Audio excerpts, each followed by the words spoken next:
So here we go. Welcome to the Disrupt Education podcast. Alli, I didn't even say podcast. I didn't get it out. I just wanted to say hi, Alli. How are you? I'm great, Peter. So I know you're gonna ask me, like, what's the word? What's going on? Yeah, what's going And on? life skills is what's going on today. Nice. And guess what I got to do today? If it's not jumping out of planes, I don't know what it is. That'll be tomorrow. But I got to change the lights in my car, and I could I have taken it to the mechanic? Could I have? Yep, I could have. Yeah. Or I can watch YouTube and teach myself a new skill that I didn't know before.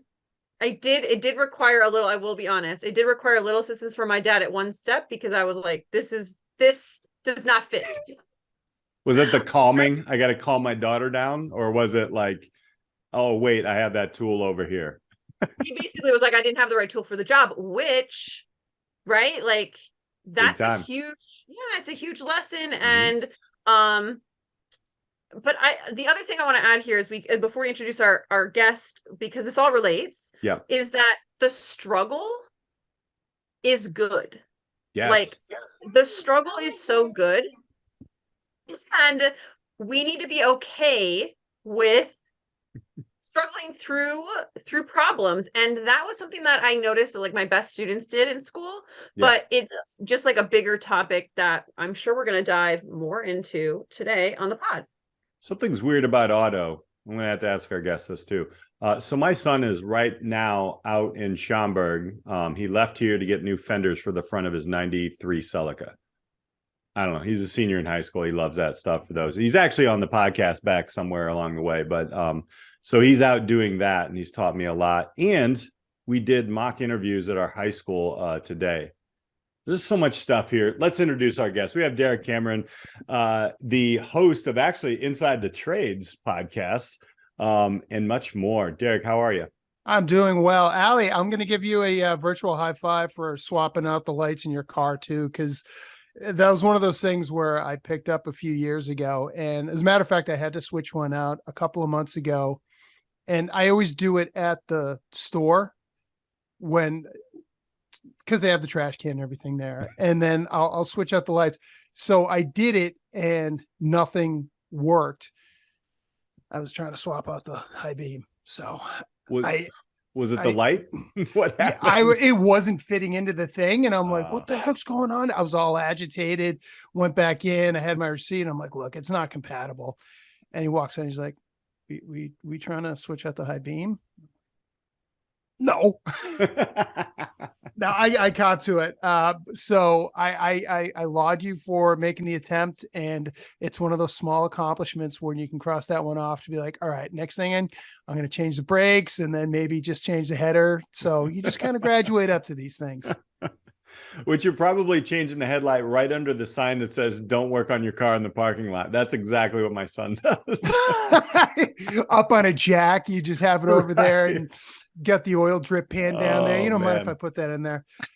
Well, obviously, we're gonna dive into the trades. Some whatever acronym we're using: career technical education, hands-on skills. We'll just CTE, go from there. But, what have you? Sure. Yeah, absolutely. But with all that being said, Derrick, can you give us kind of a background? Okay, Derrick, who are you? Tell our listeners who you are, what you're doing, and who is that lovely dog on the YouTube channel behind you? Well, my lovely dog is Ruby, and my lovely daughter will be traipsing in and out of here too. So I love it. Thank you, everybody, for accommodating her and being part of the show. My name is Derrick Cameron. I am the owner of 3805 Productions. It's a small media company in southeastern Massachusetts. And I'm also the host of Inside the Trades. It's a podcast about helping close the skills gap and make the trades a talent destination for the next generation, because I'm sure we're going to get into today. We're kind of screwed as a nation when it comes to the people that are going to be on the tools over the next couple of decades, because there's mass retirements coming and we just do not have nearly the people to backfill those positions. And there's a number of major initiatives that are trying to come out: green energy, all that other stuff. And we just don't have the manpower to be able to do that. So whether or not that actually makes it out in the media, but we're dealing with a major crisis. So I started the show with my co-host Matt Consigli last year, and it was initially about trying to help small business owners run their businesses more efficiently. And then probably about 15 episodes in, we realized that the talent piece of this was actually much more critical to the mission. So we switched over, and it was a great thing. So how we got connected was we are trying to reach parents and educators and helping them come to appreciate what the trades really means for both society, but also how lucrative a career it can be for kids, and what you can do to set yourself up very early on financially and emotionally by getting into the trades. And I came from education. I spent a dozen years on higher ed campuses and career services. So I get to see it from the college side. I get to see it from the employment side. And now I'm getting to see it from the media side. And it's something that has become very mission critical for us. So it's helpful to be able to connect with other education shows and being able to amplify our voice, and also learn from you folks too. Because, Matt and I both come from education or finance backgrounds, and we're not on the tools. We don't have trades backgrounds. So we've come into this purely from the spirit of just being inquisitive. And we've just gone along the way and kind of breadcrumbed our way to finding some answers and meeting some great people. And it brought us here. So I'm excited, and I'm really excited to be on the show with you guys. I love your show. I've been listening to it for a while. I plucked a couple of your guests off. So, it's a hopefully mutual admiration society. So I'm excited to chat it up today. I love the organic, kind of shift of your podcast, and in that you're open about the fact that look, you're not on the tools, but you want to build this mission to help people. Because when I was teaching high school chemistry and being around the general public, you'd have such this wide range of learners. And we had a partner school where kids could go and do trade work in high school, whether that was like automotive or electrical, or maybe it was like a health, or I know there's a police officer track, stuff like that. And where kids could dive into different things. But the biggest hurdle, and I'm curious with you diving into this work, was getting parents on board with their kids being interested in quote unquote a non-traditional path, which Peter and I talk about all the time now. Why is that deemed non-traditional when it is highly lucrative and it's so needed? I live in a rural area right now, and you cannot find plumbers, electricians, carpenters. You have to even to put in carpet. It's so needed. So what have you seen as hurdles, or when you go and advocate for this, what are some of the messaging that you were trying to elevate, and kind of the barriers that you see when talking with people? I think the biggest one is probably the financial piece, as far as incentives to get parents thinking more about this. Quick example, it's actually in your backyard. The Collision Repair Education Foundation, Brandon Eckenrode, somebody that you guys should definitely have in your show. He was telling a story about a student that had gone through their program, they're a charitable foundation, so they are able to dole out money and other resources to schools that have collision repair programs. And one of the students that had gone through this school was making, I think they were 24 years old. They're making $200,000. So just right there, that's conversation started to be look, real money, low overhead, early 20s. This is what you're making. Linemen, things like that. They're all making incredible amounts of money.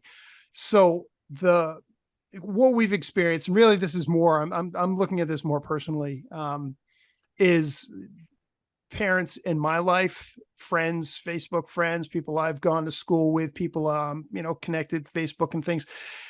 It's not like anybody has anything against the trades. It's just everybody's just been conditioned over the last 40 years that go to school, college prep, and you go to college because that's where the money is.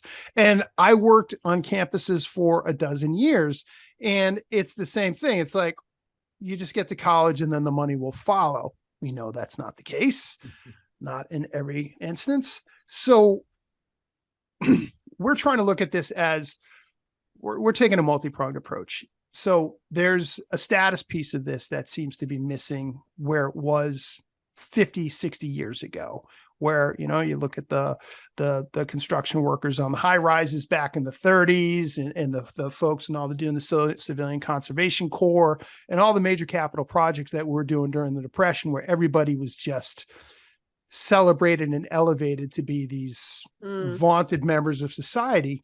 And then over the last 40 years, that's flipped, and it's only the morons going to shop class and going into the trades.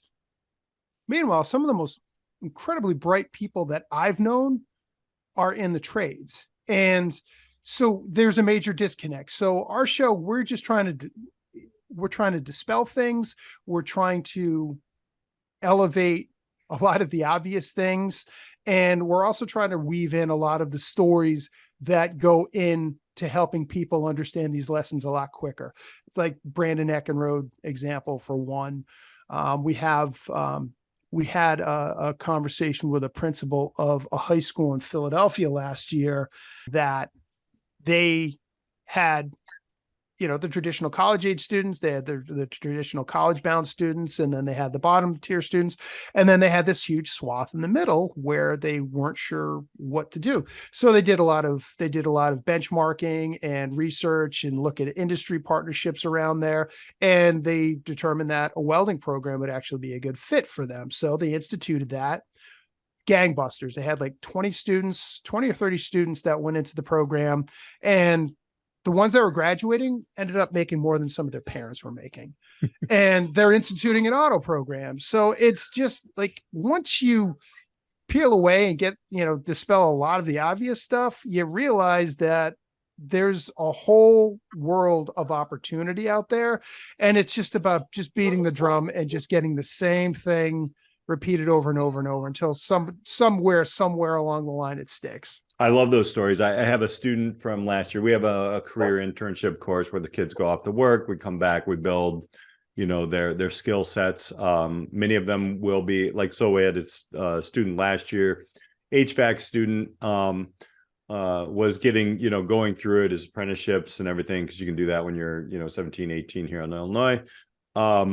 Just connected with me about 2 months ago. This kid is like academically on the traditional route, D minus kid. He cleared $220,000 last year flipping homes, right? And not big homes, nothing big, right? So, and I love those stories because I think there's so many of them. One of the things that our high school does well, which I kind of wanted to talk to you a little bit about, why is some high schools doing this and some not, but let me just kind of like set that question up. I got thoughts about that, but yeah, of course. Like, so, and that's where I want to go, because our high school, I'll tell you, we do have a welding. We've got a paint shop for auto in our high school. We have a math and construction. There's, we're starting to pull down the walls. There's obviously culinary. I teach business. And there's just it's rich with a lot of the trades. We're very close. Like I said before, we had the plumbers union and then a couple other unions were there at our mock interviews. And then there are some schools, and I've worked in 5 different high schools that are like, that's like you said, this kid is not academic, so we just need to push them off to the side. Yeah. Why is that happening? What's happening there? This, I'm disclaiming this and that this is just kind of my own burgeoning theory here. And I'd mentioned it to, I think I had Junaid Iqbal on or I was on his show the other day, and I brought it up. I think a lot of it has to do with property values. And I think a lot of it has to do with the real estate market, where like around here, I'm in southeastern Massachusetts. Massachusetts is a very high demand real estate market. You've got some very expensive communities around there. So when you're looking at a place where you're looking to set down roots, the education system is always the thing that is a huge driver. I want to be able to go to a good school system. Well, what determines whether or not something is a good school system? Well, how many kids get into college? So just going on that, you have this sort of self-perpetuating cycle where if you have more kids that are getting into college, and that means that you have a higher SES likelihood, therefore you have higher, home values, and you're getting a wealthier clientele that's coming in, and blah, blah, blah, blah, blah. Well, when you're looking at, the trades don't really fit into that seamlessly or organically, because you can't be like, well, how many, elite welding programs or elite welders or elite plumbers are in this community? And Junaid brought up a great point. He's like, I would love to know that, because that would be a place where I would love to set down roots, knowing that I don't have to wait a million years to be able to get a plumber or a carpenter in my town. So I'm certainly happy to get challenged on that by somebody that's listening to this one, but just how I'm looking at things from a common sense macro level of, if you're a school system, or if you're a board of, you're like a select board in a town, and you're trying to determine how you want to prioritize your education systems and what you want to do to elevate yourself, the trades just don't normally roll off the top of your tongue as what's going to bring in the higher ticket homeowners. Follow the money. Yeah, but I just, what data are schools pulling, and what information is being requested of them? It's the college admittance rate, it's scores on tests, it's which prestigious colleges. Like, I mean, I know plenty of high schools, including ones I taught at, that have like an honors ceremony, and they like just showcase the top students, quote unquote, that are going to these top universities, as if it's some like magic bullet for success. And I wish the conversation would pour more into the local communities, because the trades, I feel like, facilitate like the kind of the health of a community in a totally different way. So what have you seen, Derrick, in terms of ways that are good of amplifying the trades and different programs in high school that you've talked to, or people that you've worked with in exploring the work that you do? I mean, just going back to the father judge example, they determined that a welding program was a good fit for them. And the principal, he got a lot of pushback and a lot of raised eyebrows from parents being like, what are you doing? And he said, here's the data. Here are the numbers of what these kids can make. And they had major companies coming in. It was like a major, transportation. I can't remember what it was. It was like the trains for Pennsylvania Railroad. Like, they had like major corporations that are coming in, defense contractors, all of that. And they were just, here are the numbers. And I think what is going to ultimately get people's attention is when you start presenting those hardcore numbers and saying, here is how much so-and-so that goes to a 4-year school, comes out with a marketing degree from a private school, saddled with, 5 to 6 figures in debt, and when that's ultimately going to be paid off, versus a 22-year-old kid that went through a CTE program and is graduating with a journey, going into an apprentice program, gets to be a journeyman by the time he's 28 years old, is making like $150,000 a year. And their debt load is next to nothing. So you have to keep repeating those stories. And there's always going, I mean, I will say the trades needs to do they need to do a heck of a lot more than what they're doing to elevate their own profile. Like, it helps having shows like ours. And I'm trying to build a coalition of other folks that are able to amplify these stories. That's the reason for our show. But the trades needs to do a heck of a lot more. I mean, when you think about, and this is one of the pillars that we're looking at this season, is you look at all the major tech companies, they sell themselves. Nike sells itself. I mean, they've had this brand for decades and everybody flocks to that. So when it comes to career day on a college campus and the career fairs, the table for Google and Facebook and all these companies is, 50 deep. Whereas you've got HVAC company, you're like, the two reps are just standing there being like, okay, what are we going to do with our day? When are you going to want to break off for lunch? And they don't have the brand, but at the same time, like, you need to tell your stories better. You need to be getting out there and throwing these numbers out at people and throwing out what technology you're working with that can really captivate the technical crowd, and what technology you can get access to, and how cutting edge and advanced this is. So there's a lot of responsibility that has to go around here. So it's not just on the parents or the students or the schools. Trades got to jump up. They got to get in this one too, and they have to advocate for themselves better. You're right. There's a lot of misunderstanding. I think with our students, who do I need to talk to? How do I get into a program? Is it union? Is it not union? So there's a lot of these questions, and you're exactly right. I hear it from high school students. The young man who is HVAC and making all that, flipping houses and still doing his HVAC on the side and such, working with the company that he was working with in high school. I mean, he didn't go, like, he went and passed the credentials he needed to pass, but he didn't go through union. And I think, there's like the guy who I am a very good, you always got to have a good tradesman buddy. Oh God, yeah. And he did our sewer line. And he's in, going back to your point, Alli, just real quick, like, it's even hard here. And I live in the Chicago suburbs to find good people. And then sometimes people in general who will do some different pieces of work, electrical, plumbing, whatever. But he, did it himself and went through the channels that he did to become, licensed.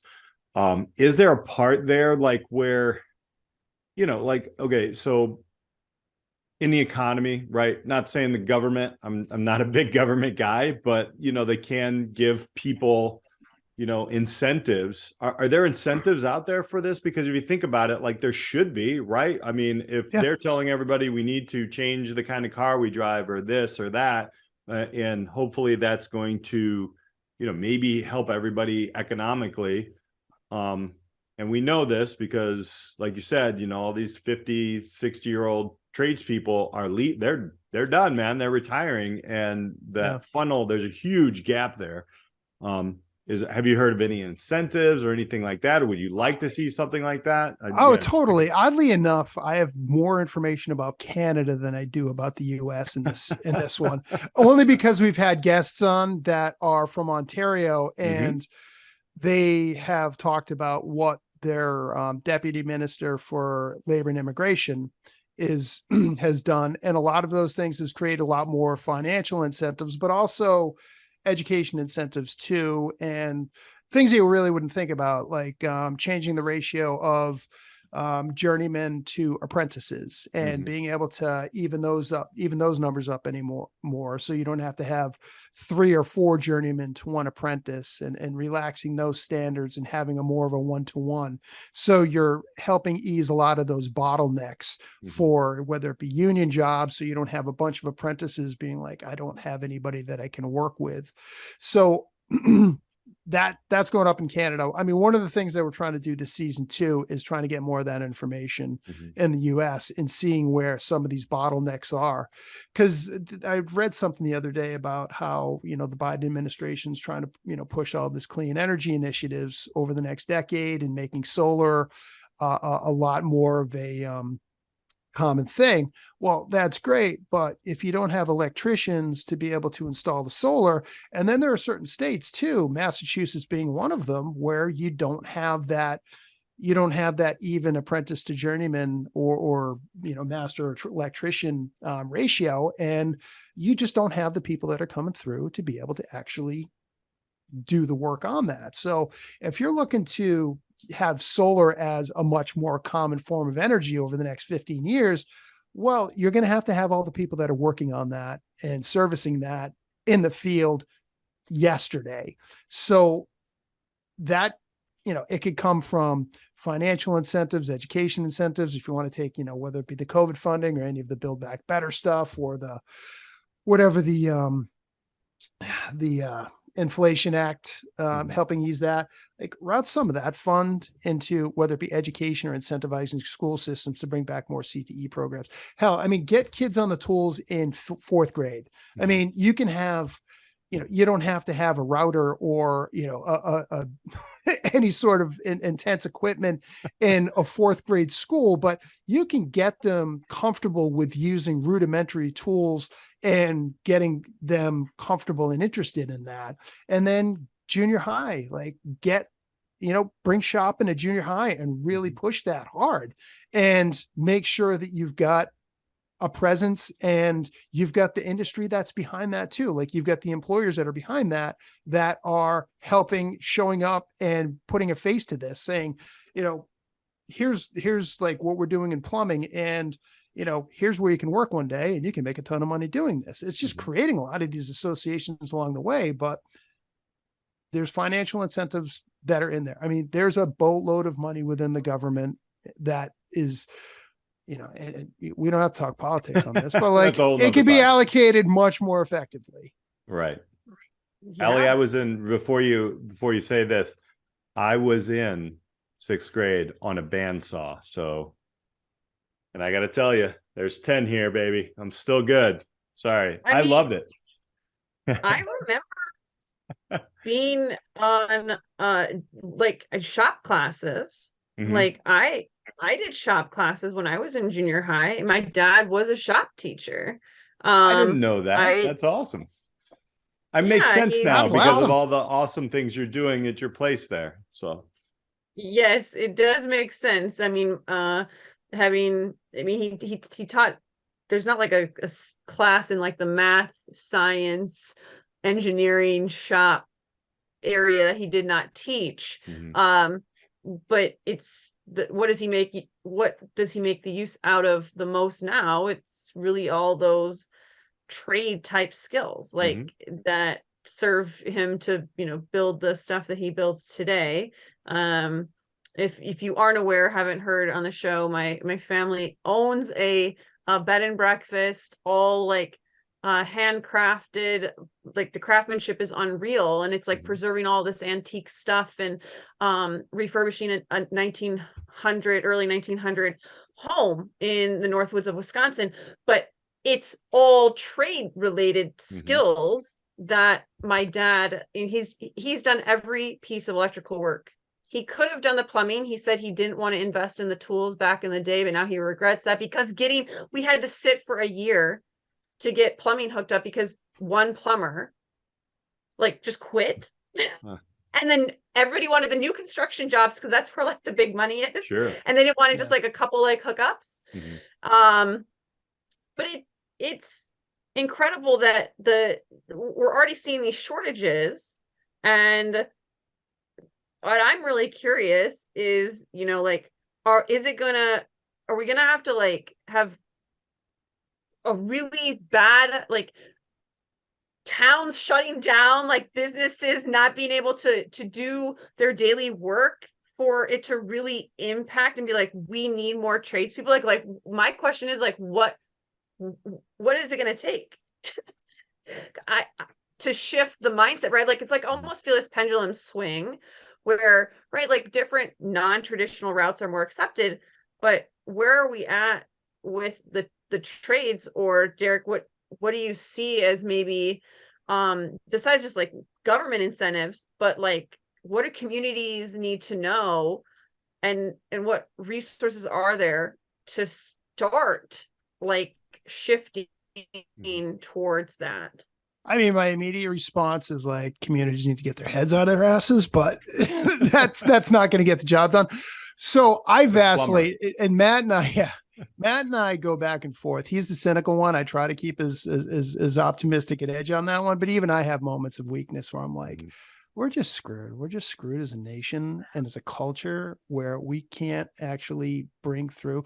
So I'm going to put a pin in that one because I knew if I keep talking long enough, I always like bury this one, but I think one way to help get us out of this, or at least get us through this and find an avenue, start elevating aerospace again. Like back in the day, like think about back in the 60s where you have the space race and an entire generation of kids aspire to be astronauts or build rockets. And we're going through that right now with private aerospace like SpaceX and Blue Origin and a number of other private launch vehicle companies, and just a number of other private businesses that are around the aerospace. But these are all 100% dependent on the trades to be successful. We had Jeremy Holman. He is with the Commonwealth Fusion Systems. They do fusion energy. So they're building a reactor outside of Boston, and we've had a successful fire of fusion energy over the last year out in the West Coast. But they are 100% dependent on the electricians, the pipe fitters, the sheet metal workers, like you name it, the entire trades infrastructure is 100% plugged into this. And if you want to get to Mars, well, you need launch vehicles, you need habitats, you need space, you need suits, you need literally everything to be, and it has to be perfect and flawless. We just saw a SpaceX rocket blow up the other day, and they were psyched about it because it's like, we got data out of this. Granted, it's like a $2 billion rocket, but you know what? Elon's got money to burn, man. But you're learning a ton about that. And I'm sure all the people and trades folks that went back there and are like, all right, what wasn't working? Why weren't these engines firing? And why was this like destabilized? And these people are surgeons at what they do. Elevate them, like bring back the space race and say, if we want to get to Mars, we need you. Like that, just that alone should be able to wake a few people up to be like, oh, I don't have to be an engineer, or I don't have to be a super technical person to be able to help get man to Mars. Oh, where do I sign up? And these opportunities are out there. They're out there, and they are starving for good talent. So just bring that, like, and that's what I'm saying. Like, industry's got to do a lot better job in starting to get people's attention with these opportunities and what's out there. Because, SpaceX, if they show up at a career fair, sure, they're going to blow the place apart with the number of lines. But if you go to a trade school and SpaceX shows up, you're going to get a lot of people's attention there.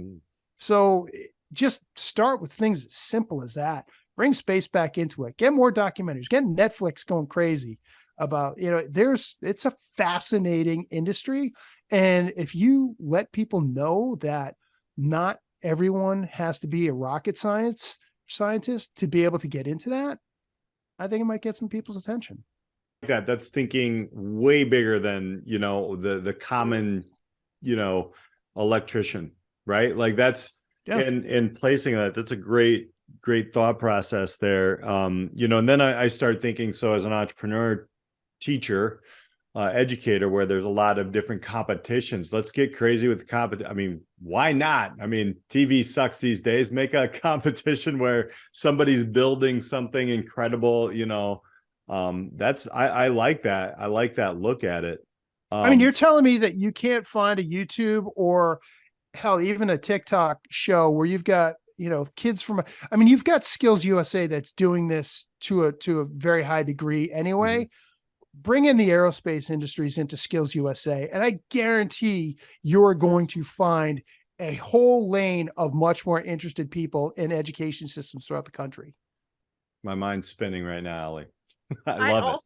I know, and I think that even if you are, a technical kid, or it is the messaging, it is the kind of showcasing like what it looks like to work with your hands and maybe like and build and create, and not be so zoomy, just like that's what I feel like.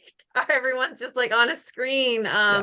But there's this richness in working with your hands and creating stuff. And, I'm just going to throw this out here, bring on the big Netflix and these aerospace, like dream building stuff. But the trades could also do more sponsorships in high schools, or in the community, more to promote like really starting local, or. And I'll give a shout, and to that point, Alli, too, I'll give a shout out to 3M because they just produced the skill documentary, and they took one of our guests, Paige Knowles, aka Plumber Paige. She was one of the features of that. But they found 4 people that all had different circumstances in life where they took up the trades, and it helped. One guy I think he was like 10 years in prison, and I don't know if he's an electrician or an HVAC. I forget what his vocation is, but he turned welding, but he turned his life around completely. And welding has helped shape an entirely new career path for himself. So 3M sponsored that.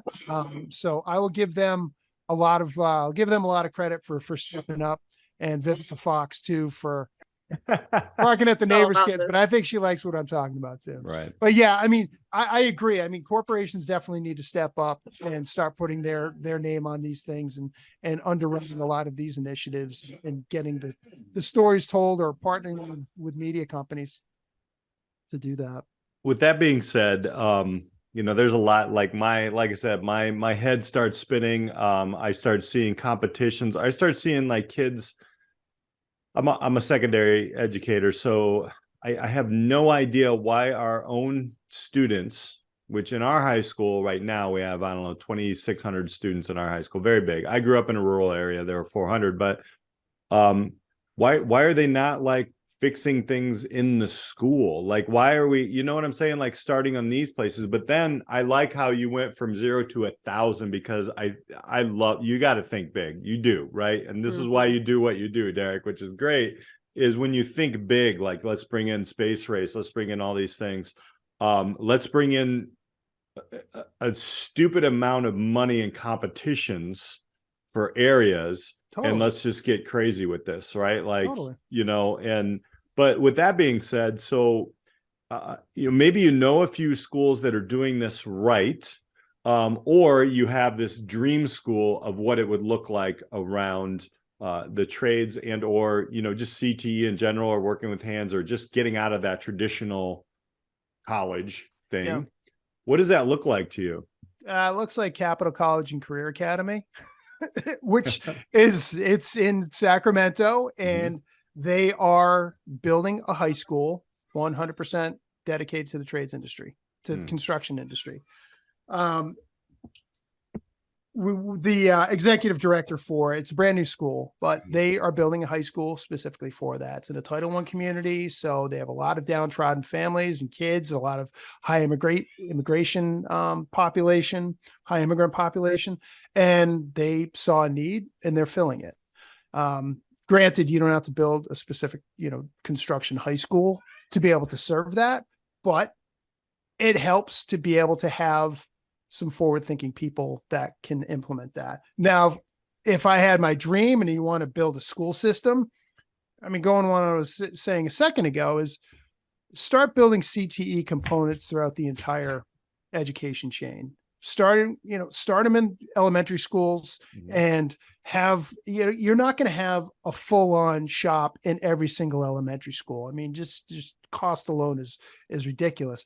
But if you can still create a lot of those foundational aspects within the curriculum, build a pedagogy around that, and then build the interest around that, well, by the time they get to middle school, you have a little bit more of a shop class, or you have the shop class in there, and you just start pounding that into the students that this can be a viable career path. And by the time you get into high school, well, you've got if you have a vocational school, or if you've got an ag school that is in your town, well, you can either steer them to that, or whatever the funding mechanisms are to be able to build your own CTE program within your high school.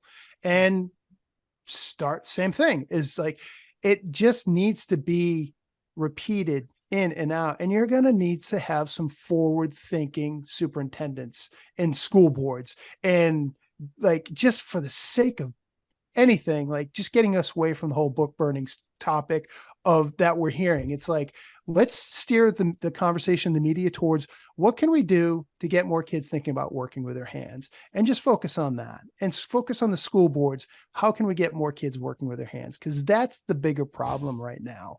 And if you're able to do that and align some of the government funding to that and private industry funding to that, and get all of the trades folks stepping up on their side and being able to show up in the schools and tell their stories effectively, then you might start seeing some change. Inside the Trades is the podcast. Before we get into where people can hear that, connect with you, Derrick, Alli, I got to ask, final thoughts, because there's a lot here. There is a lot here. And I really like, Derrick, that you took it to this big level with like, let's blow up with, getting kids back into dreaming about being astronauts and everything. And that whole, there is a lot of power in dreaming to the skies. I mean, like I skydive for a reason, but like for other people, that is a big pull. Like there's so many kids that want, when they're young, they want to be a firefighter, they want to be an astronaut or a doctor or something like that. But it is starting them young and seeing how that fits into a bigger picture of like, how could we be on Mars?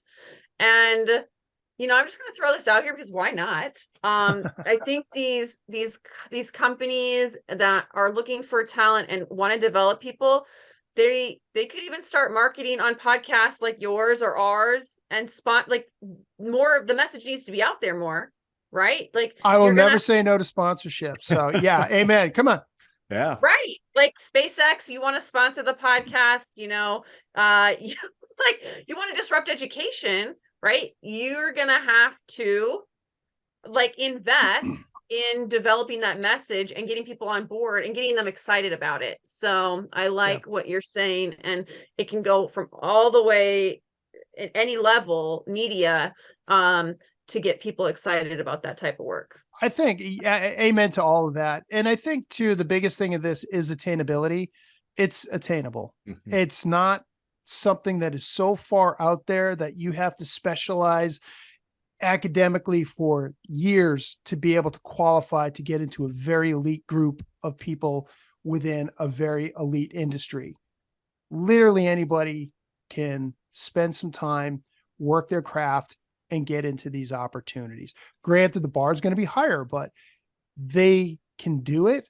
And we need to keep telling that story over and over and over. Because you get, it's the same thing. It's like, kids that riding wheelies as a kid. It's like, nobody could do it. And then one kid pulls a wheelie one day. Next thing you know, 5 kids are, pulling wheelies on their bikes. And it's the same thing. It's like, if you can get more and more people thinking about how attainable it is to get to some of these really fun and very fascinating industries, well, hopefully it'll get more people's attention to be like, you know what, maybe college is an interesting thing, or maybe I can route through a CTE program, and then get into college and round that out with a degree one day. That's fine.